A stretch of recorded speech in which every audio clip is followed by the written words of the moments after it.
हरियाणा को नशा मुक्त करने और युवाओं को नशे से बचाने की मुहिम के साथ हिसार से ड्रग फ्री हरियाणा साइक्लोथॉन 2 का हुआ आगाज। मुख्यमंत्री ने राज्य स्तरीय साइक्लोथॉन को झंडी दिखाकर किया रवाना। जिला स्तर पर भी जीडीपी के आंकड़े पेश करने के लिए सांख्यिकी मंत्रालय ने राज्यों के साथ किया विचार विमर्श। केंद्रीय राज्य मंत्री राव इंद्रजीत सिंह ने कार्यक्रम की अध्यक्षता की।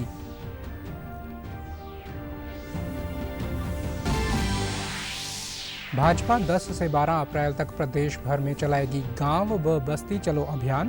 प्रदेशाध्यक्ष ने कहा, शहरों की प्रमुख बस्तियों और प्रदेश के सभी गांवों में जनता से होगा सीधा संवाद। और प्रधानमंत्री नरेंद्र मोदी और श्रीलंका के राष्ट्रपति अनुरा कुमारा दिसानायके ने कोलंबो में वार्ता के दौरान दोनों देशों के बीच हुए कुल 7 समझौते। पीएम को श्रीलंका मित्र विभूषण से किया गया सम्मानित। नमस्कार, मैं चंदन शर्मा। अब समाचार विस्तार से। हरियाणा को नशा मुक्त करने और युवाओं को नशे से बचाने की मुहिम के साथ आज हिसार से ड्रग फ्री हरियाणा साइक्लोथॉन 2 का आगाज हुआ।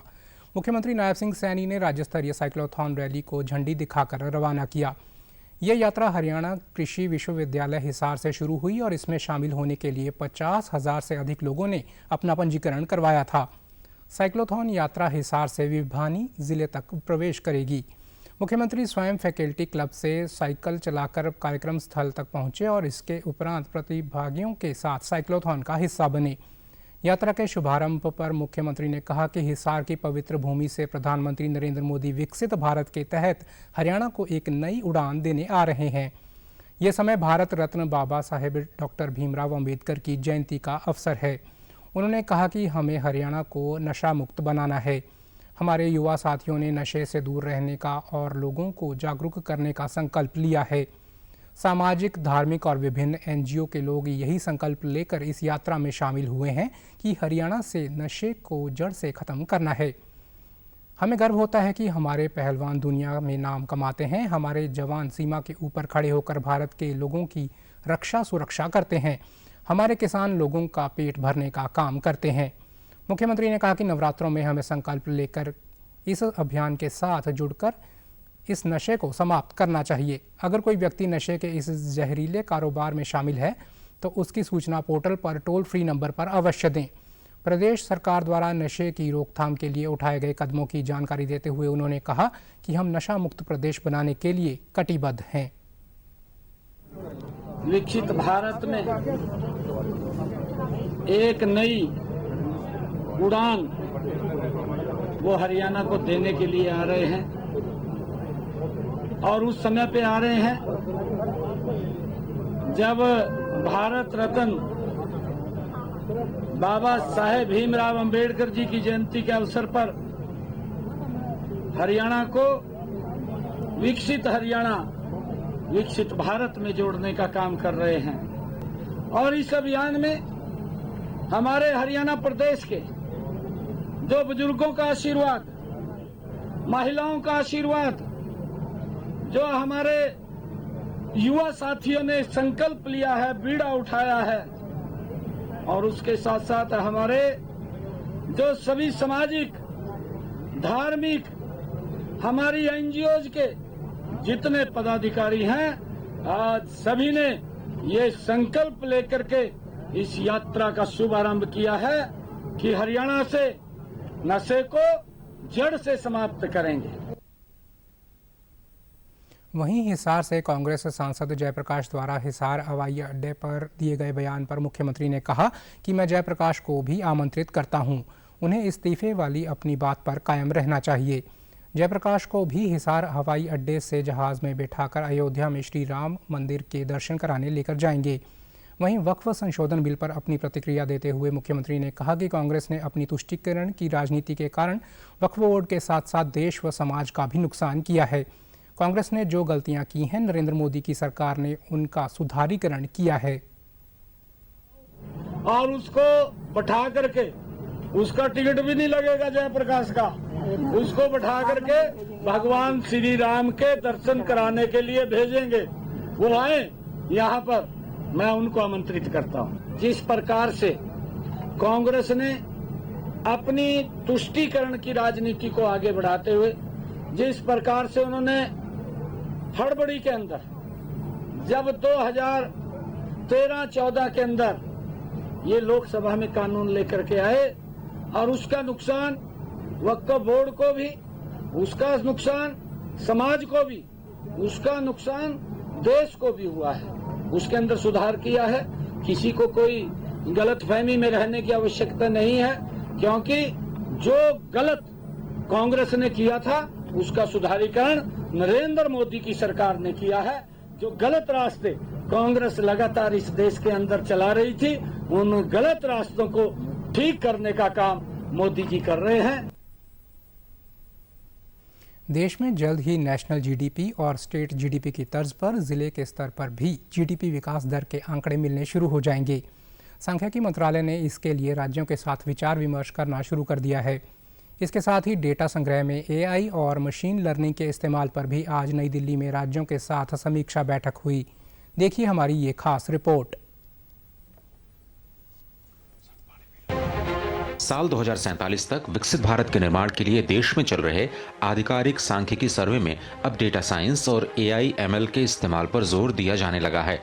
इसके संबंध में नई दिल्ली के विज्ञान भवन में केंद्र ने राज्यों के सांख्यिकी अधिकारियों के साथ समीक्षा बैठक की है। हम चाहते हैं कि भारत विकसित हो, लेकिन केवल एक हाथ से ताली नहीं बजती।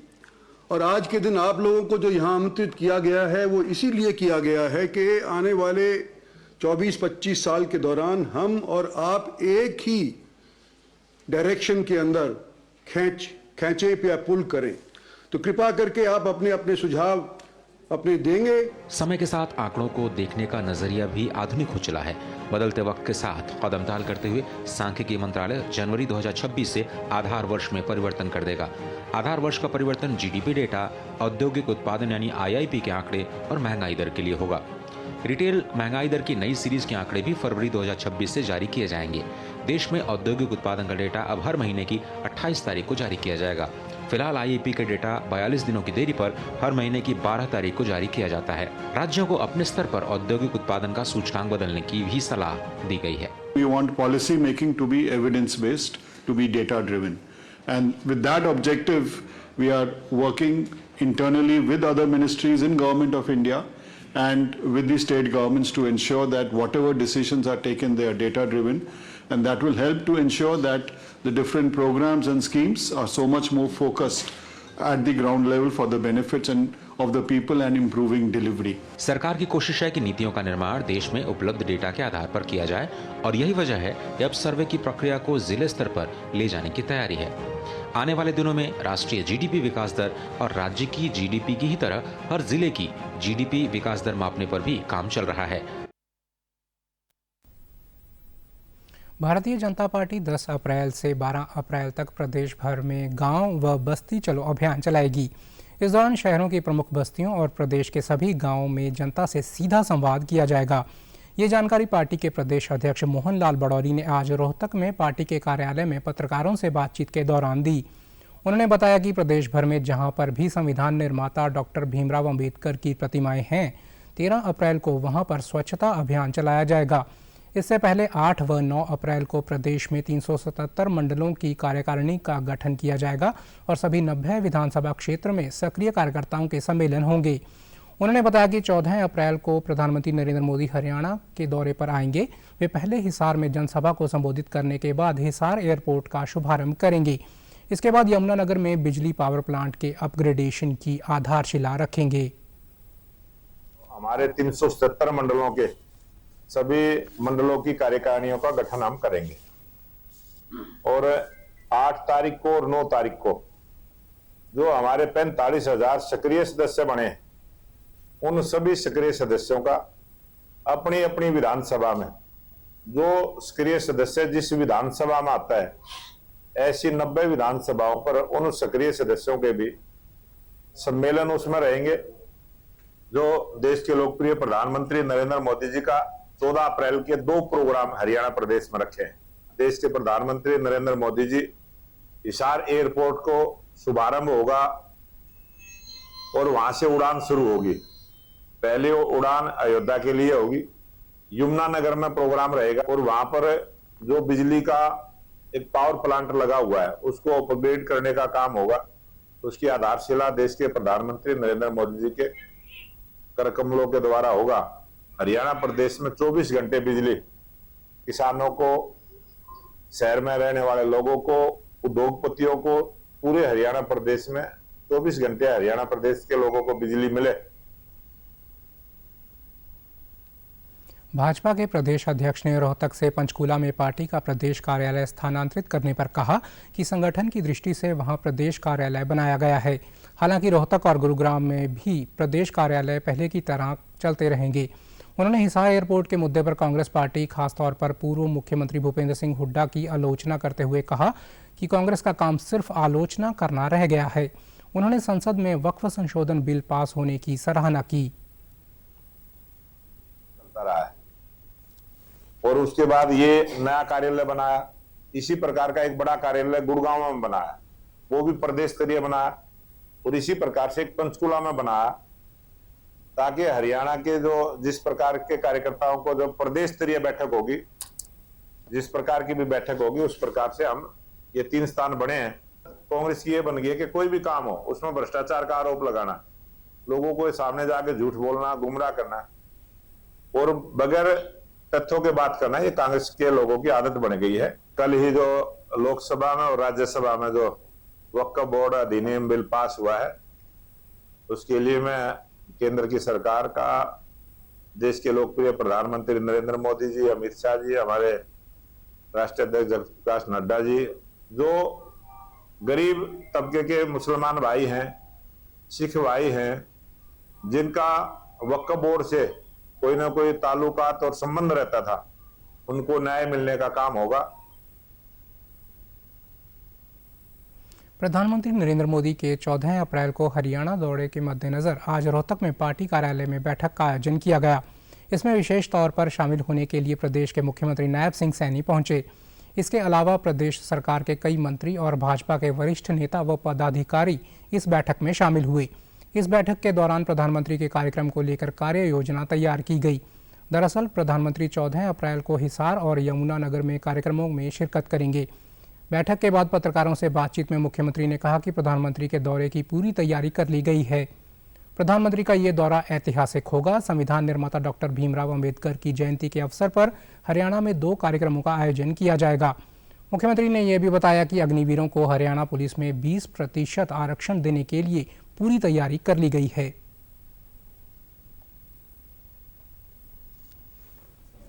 दो बड़े कार्यक्रम, दूसरा कार्यक्रम यमुनानगर में, जहां पर 800 मेगावाट का एक बिजली संयंत्र की यूनिट वो लगेगी, जिसके ऊपर 7,772 करोड़ रुपए का खर्चा आएगा, उसका शिलान्यास करेंगे। 2 बड़ी परियोजनाएं बाबा साहेब भीमराव अंबेडकर जी की जयंती के अवसर पर हरियाणा प्रदेश के लोगों को समर्पित करने के लिए देश के यशस्वी प्रधानमंत्री नरेंद्र मोदी जी आ रहे हैं। लाखों की संख्या में लोग जो आदरणीय प्रधानमंत्री जी हरियाणा में आ रहे हैं, उनको लेकर के बड़ा जोश और उत्साह हमारे हरियाणा के लोगों में है और लोग लाखों की संख्या में घरों से बाहर निकल करके आदरणीय प्रधानमंत्री जी का स्वागत करेंगे। उधर केंद्रीय मंत्री मनोहर लाल ने करनाल लोकसभा के ग्रामीणों से संवाद किया। पत्रकारों से बातचीत में उन्होंने बताया कि ग्रामीणों से सरकारी कार्यों का फीडबैक लेने के लिए एक कार्यक्रम शुरू किया गया है।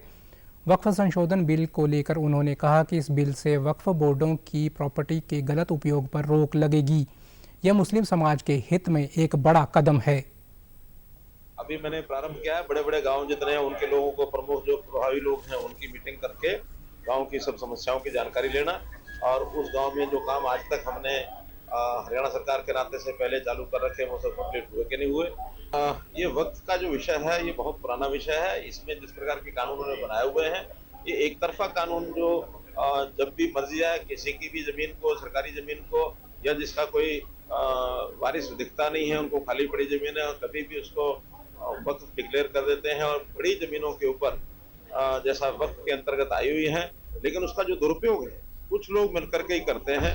ये जो जमीन है इसका अगर सामान्य जनता के लिए या खास करके मुस्लिम समाज के लिए, उनके बच्चों के लिए, उनकी महिलाओं के लिए जो आवश्यकताएं हैं उसको अगर करते हैं तो समाज का भला इन जमीनों से हो सकता है। प्रदेश विधानसभा अध्यक्ष अरविंद कल्याण और मुख्य सचिव अनुराग रस्तोगी ने आज माता मनसा देवी मंदिर में मत्था टेका और पूजा कर माता का आशीर्वाद लिया। इस अवसर पर विधानसभा अध्यक्ष अरविंद कल्याण ने प्रदेशवासियों को चैत्र नवरात्रों की बधाई व शुभकामनाएं देते हुए कहा कि सभी प्रदेशवासी भाईचारे के साथ कार्य करते हुए देश की उन्नति में अपना सहयोग दें। वहीं मुख्य सचिव ने प्रदेशवासियों के स्वस्थ और उज्जवल भविष्य की कामना की। मुख्यमंत्री नायब सिंह सैनी ने कल पिंजौर स्थित कामधेनु गौशाला सेवा सदन में गौ माता के गोबर से निर्मित कंप्रेस्ड बायोगैस प्लांट का लोकार्पण किया। इस दौरान उन्होंने कहा कि नवरात्रि के पावन अवसर पर कालका माता के दर्शन कर गौ माता के चरणों में आने का मुझे मौका मिला है। मैं सभी गौ भक्तों को नवरात्र की शुभकामनाएं प्रेषित करता हूं।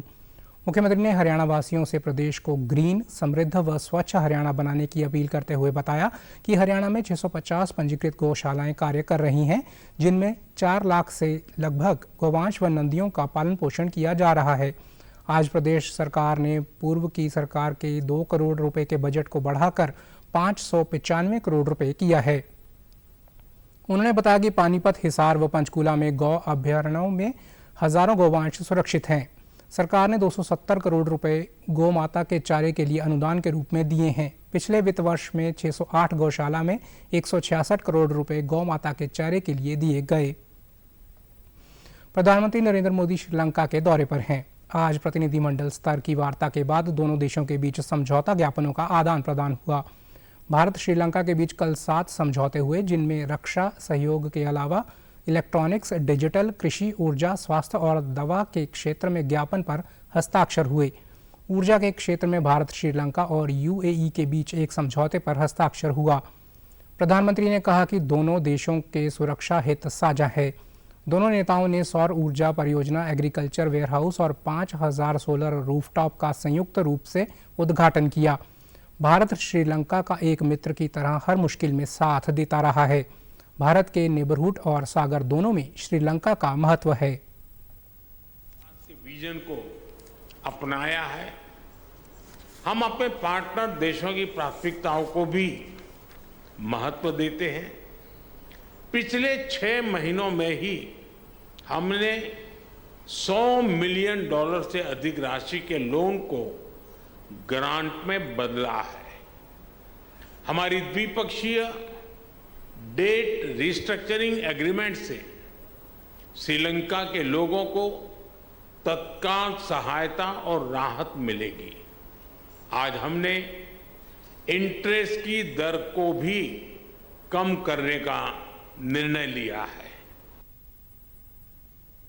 इससे पहले प्रधानमंत्री ने श्रीलंका के राष्ट्रपति के साथ राष्ट्रपति भवन में द्विपक्षीय मुलाकात की। भारत और श्रीलंका के बीच रक्षा, ऊर्जा, सुरक्षा और डिजिटलीकरण के क्षेत्रों में सहयोग को बढ़ावा देने को लेकर सहयोग और भी प्रगाढ़ होंगे। प्रधानमंत्री नरेंद्र मोदी को श्रीलंका मित्र विभूषण से सम्मानित किया गया। प्रधानमंत्री ने इस सम्मान के लिए भारत की ओर से श्रीलंका का आभार जताया। गौरव की बात है, यह सम्मान केवल मेरा सम्मान नहीं, बल्कि यह 140 करोड़ भारतीयों का सम्मान है। यह भारत और श्रीलंका के लोगों के बीच ऐतिहासिक संबंधों और गहरी मित्रता का सम्मान है। इनेलो द्वारा 6 अप्रैल को पूर्व उप प्रधानमंत्री एवं किसानों के मसीहा जननायक चौधरी देवीलाल की पुण्यतिथि पर प्रतिवर्ष की भांति इस बार भी दिल्ली स्थित संघर्ष स्थल पर सुबह 8 से 9 बजे तक सर्वधर्म प्रार्थना सभा आयोजित की जाएगी। इनेलो के राष्ट्रीय अध्यक्ष अभय चौटाला ने एक्स पर जानकारी साझा करते हुए कहा कि मैं जननायक चौधरी देवीलाल के सभी अनुयायियों से विनम्र अपील करता हूं कि आप चौधरी साहब की प्रतिमा पर पुष्प अर्पित करते हुए श्रद्धा निवेदित करें। वहीं उनके जीवन से प्रेरणा लेते हुए मानव सेवा के कार्यों में सक्रिय भागीदारी निभाएं एवं गौशालाओं में सेवा के साथ साथ ब्लड डोनेशन कैंप और ज़रूरतमंदों के लिए निःशुल्क चिकित्सा शिविर लगाते हुए इस पुण्यतिथि को एक जन कल्याण दिवस के रूप में मनाएं। चौधरी साहब का संपूर्ण जीवन किसान, मजदूर और वंचितों के हक की लड़ाई में समर्पित रहा। उनका त्याग, उनकी नीतियां और उनका जीवन दर्शन सदैव हमारे लिए पथ प्रदर्शक रहेगा। असुद्दीन ओवैसी द्वारा वक्फ विधेयक पर सवाल उठाने पर कैबिनेट मंत्री अनिल विज ने कहा कि ये विधेयक संसद में कानून के हिसाब से पास हुआ है। सभी कानून लोकसभा बनाती है जिसमें सभी को बोलने का अवसर दिया जाता है। इसे ना मानना भी संसद की अवमानना है। अंबाला में पत्रकारों से बातचीत में उन्होंने कहा कि वक्फ संशोधन विधेयक का विरोध दो तरह के लोग कर रहे हैं, एक जिन्होंने ज़मीनें दबा रखी हैं और दूसरा जिन्हें कानून की समझ नहीं है कि आखिर कानून में बदलाव क्या हुआ है। राज्यों के अंदर वक्फ बिल का जो है विरोध किया जा रहा है, उसको लेके क्या कहेंगे? देखिए, ऐसा है, विरोध दो तरह के लोग कर रहे हैं। एक तो वो कर रहे हैं जिन्होंने औने पौने दाम में वक्फ बोर्ड की जमीनें हथियार रखी हैं, उनके पेट में तो दर्द हो रहा है, लाजमी होना भी चाहिए। और दूसरे वो कर रहे हैं जिनको कानून की समझ ही नहीं, उनको समझ ही नहीं आया कि भाई इसमें अमेंडमेंट क्या की गई। परिवहन मंत्री अनिल विज ने कहा कि हरियाणा में सभी बस अड्डों पर सोलर पावर लगाने के निर्देश दिए गए हैं ताकि बिजली की आपूर्ति सुनिश्चित की जा सके। साथ ही उन्होंने कहा कि इलेक्ट्रिक बसों का इस्तेमाल बढ़ रहा है, इसके लिए बस अड्डों पर चार्जिंग स्टेशन भी होने चाहिए। अंबाला कैंट में बस स्टैंड पर भी ऐसा चार्जिंग स्टेशन बनेगा। अपने डिपार्टमेंट को आदेश दिए हैं कि जितने भी हमारे बस अड्डे हैं सारे हरियाणा में, उनके ऊपर सोलर पैनल लगाए गए ताकि हम अड्डों में जो बिजली है वो हम सेल्फ सफिशिएंट हो जाएं, उतनी हम जनरेट करें, ऐसा करें इंतजाम। और दूसरा, मैंने ये भी आदेश दिए हैं कि अब हम इलेक्ट्रिक बसें इंट्रोड्यूस करते जा रहे हैं, तो इनकी चार्जिंग के लिए चार्जिंग स्टेशन भी बनाया जाए। ऐसा ही एक स्टेशन अंबाला कैंट के बस अड्डे में भी बनने जा रहा है। प्रदेश के कृषि मंत्री श्याम सिंह राणा ने कहा कि धान की सीधी बिजाई करने वाले किसानों के लिए राज्य सरकार 4,000 रुपये प्रति एकड़ की सब्सिडी प्रदान कर रही है, जो देश में सबसे अधिक है। हरियाणा सतत धान खेती को बढ़ावा देने में अग्रणी राज्य है। पारंपरिक रोपाई विधियों के विपरीत, जिसमें अत्यधिक पानी की आवश्यकता होती है, DSR में पौधों को रोपाई करने की ज़रूरत नहीं होती, जिससे पानी की खपत और श्रम लागत में काफ़ी कमी आती है। वे कल कुरुक्षेत्र में जल संरक्षण आधारित खेती को बढ़ावा देने के लिए आयोजित कार्यक्रम को संबोधित कर रहे थे। इस कार्यशाला में DSR अपनाने के फायदों और चुनौतियों पर चर्चा की गई। इस कार्यशाला में किसानों और कई जिलों के कृषि उपनिदेशकों ने भाग लिया।